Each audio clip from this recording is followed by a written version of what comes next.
I guess, Tom, one of the things we've heard some players talk about getting ready for Michigan State, looking at Michigan State, is just how big and physical their front is. That it's a little bit of a different look from what Michigan gives with its athleticism and speed. Just how do you maybe go from getting ready for a line that's going to work the way Michigan does with a lot of stunting, a lot of movement, to a line that maybe is going to challenge you just a little bit more, sort of man on man physically?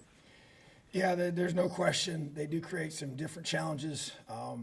And they're big and strong and physical, which has kind of been their, mantra. That's kind of how we know them as, and they've been that way for a long, long time. So it's no different this year. A lot of talented football players.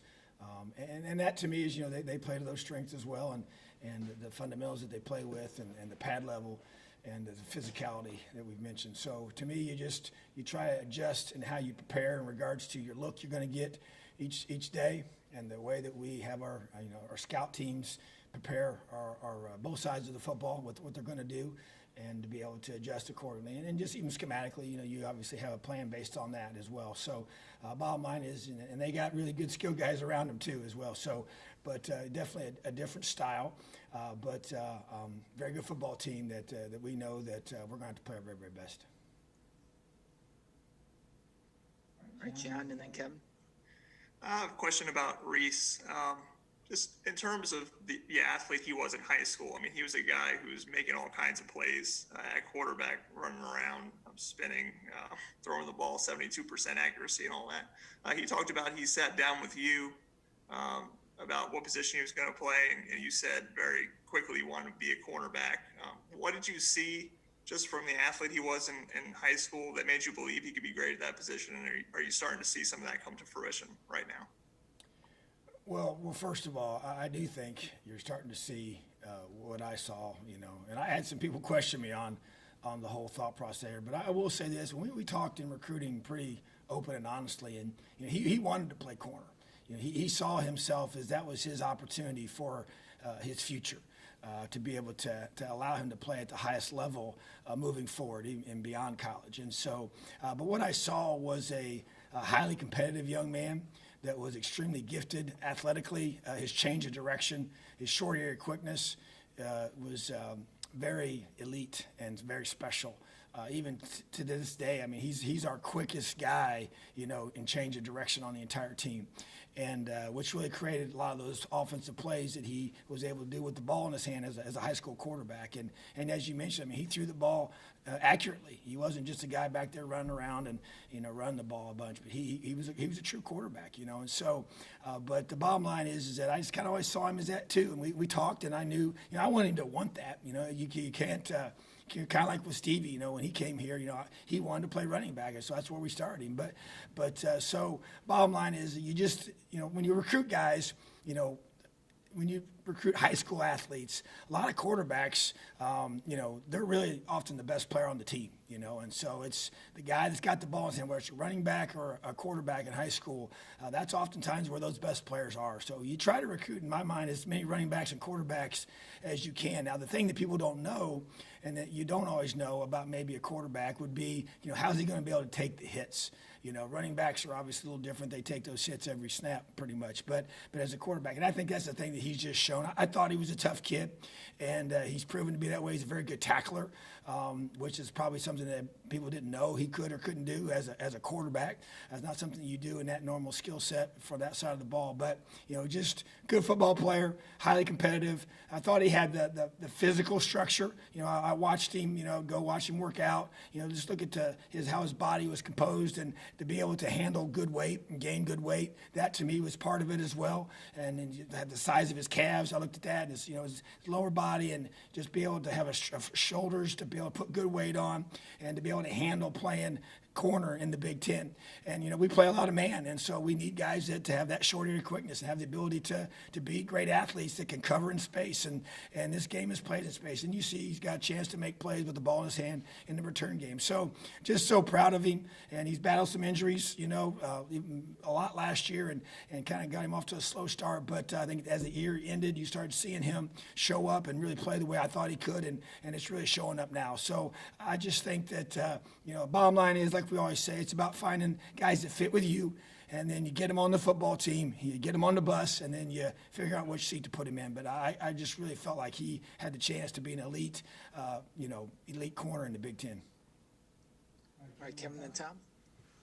Yeah, Coach, I know we've kind of asked you about this before, but, with the Ohio State Maryland game being canceled this week, bunch of SEC games being postponed, I mean, how concerned are you about the state of the college football season in general, and how much extra vigilant are you being, particularly with your team, given this, with the way the state of Indiana is as well? No, I agree. I would say we're on high alert this week because of all the things you just mentioned collectively. And it made another huge emphasis to our players in our last team meeting about masks and social distancing and taking care of themselves and continue to wash their hands and continue to because it's real easy to kind of get lulled into some of these things when you do them for a while, and you get kind of comfortable and complacent in some things, and you're not on this guard as much. But there's no question. I think what's happened this week was just another great reminder that this season is very fragile. I think we all know that. We have no idea what the future holds. We can't take anything for granted in our preparation and the mitigation of risk, of trying to be able to keep our guys safe, keep our staff safe, and just continue to challenge our coaches to do a great job. Their families doing a great job, who they're around, after the games. And it takes discipline. It takes, just sacrifice of, all the great things we got going on here, and you're not able to enjoy it maybe in the way that you would have with your family and friends in a close proximity. And that's unfortunate, but that's just reality. So, we want to continue to play, and we know that, you can only control so much, but we got the things that we can control. We got to do a great job of being on high alert for that. All right, Tom, then Jim. Yeah, Tom, just to follow up on that a little bit. I mean, obviously, a game like last Saturday would have sort of had Bloomington, on its ears in normal times. And even Michael said, he was when he was asked after the game, he was just going home. And but what was obviously that was your biggest win, at least in the last 2 weeks. What was your Saturday night like when you left? What was on your plate when you got finished? Well, once I finished with all the media, which took a while. Had no voice left. I was completely exhausted. I had some family members that were able to come, and so we literally stood, 6 feet apart, had my mask on, talking to them. Didn't get a chance to even hug them, but just talk to them for a little bit outside the stadium, and then my wife and I went home and by ourselves and hung out and watched some college football and just sat there and thanked the good Lord for an amazing opportunity. Thanks for these kids and their effort and all we've done, and just really sat back and just relaxed and enjoyed some quiet time together with my wife, and just realizing how blessed we are with what we're going through right now. Thank you, Tom. All right, Jim, then Stefan. Hey, Coach. I know this may kind of fall under gamesmanship or not, whatnot, but you guys are a legit contender in the Big Ten East, and with the cancellation of the Ohio State game, does it give you thought into game preparation of what you don't want to show going into the next game because of that? Never even thought of that. We got the Michigan State Spartans coming, and they've been ranked in the top 25, 13 out of the last 14 seasons. They won the Big Ten 5 years ago, played in the playoff 5 years ago. So everything we got to win this game, and that's all I'm thinking about.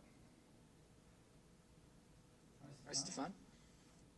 Just following up a little bit there on what you were talking about with the fan experience and what Bloomington is missing these past few weeks.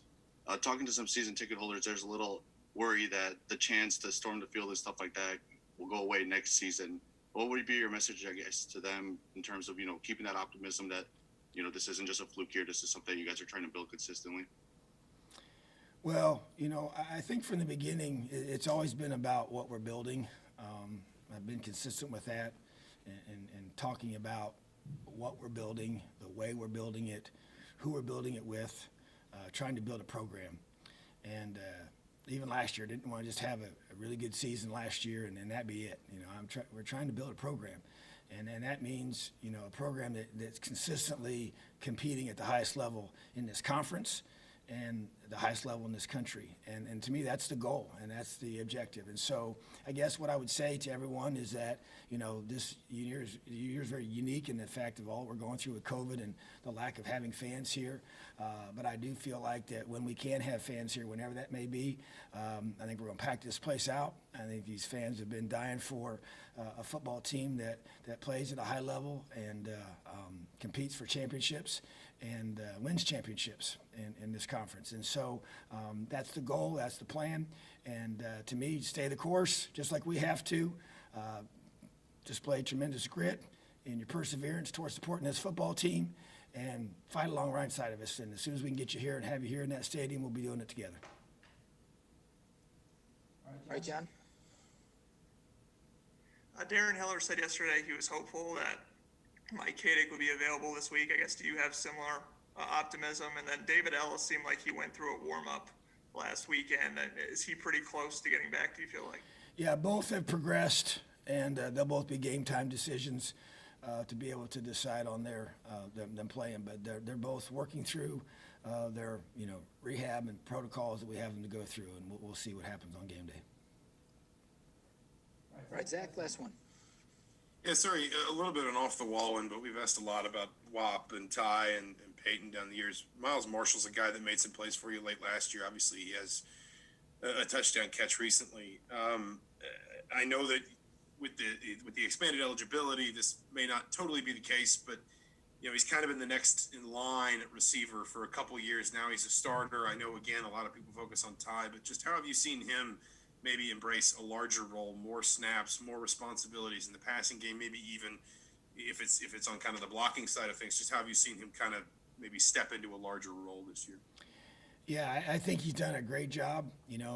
I noticed, when I went back through and did my end of the season evaluation of all of our games, like I always do, and go back and rewatch everything, and I just started noticing him more during that evaluation than I even remembered during the times it was happening during the game. And I felt like as I went through and was taking my notes, it was like, wow, man, Miles he wasn't just making catches, he was making critical catches at critical times, fourth down catches, key third down catches, contested catches. And it wasn't the volume that caught my eye, it was the timing of them.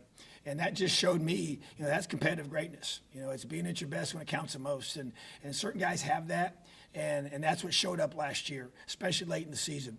And so because of that, I said, we sat down and challenged him about, elevating and stepping up and becoming, a guy that we count on to be a big-time playmaker for us. And, because you obviously got the two you've already mentioned with Wap and Ty and the attention that they've garnered, both in recognition of playing well, but also on the field and sometimes trying to double those guys. But you can't double three guys. You might be able to take away one guy with double coverage. You can technically double cover two guys if you choose to, but it's really much numerically impossible to go double cover all three. So, he's got to be able to win those one-on-ones that he will often get because of that.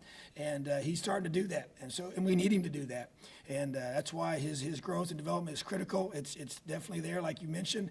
And I want to see him continue to elevate his play and his playmaking ability. And I believe he will. And we got a quarterback that can get these guys the football, an offensive line that's protecting and getting better every week, and a run game that's you have to handle and you have to stop. So that gives him a great chance to be able to continue to make plays. All right, thanks, Tom. Appreciate you guys. Have an awesome day. Elliot.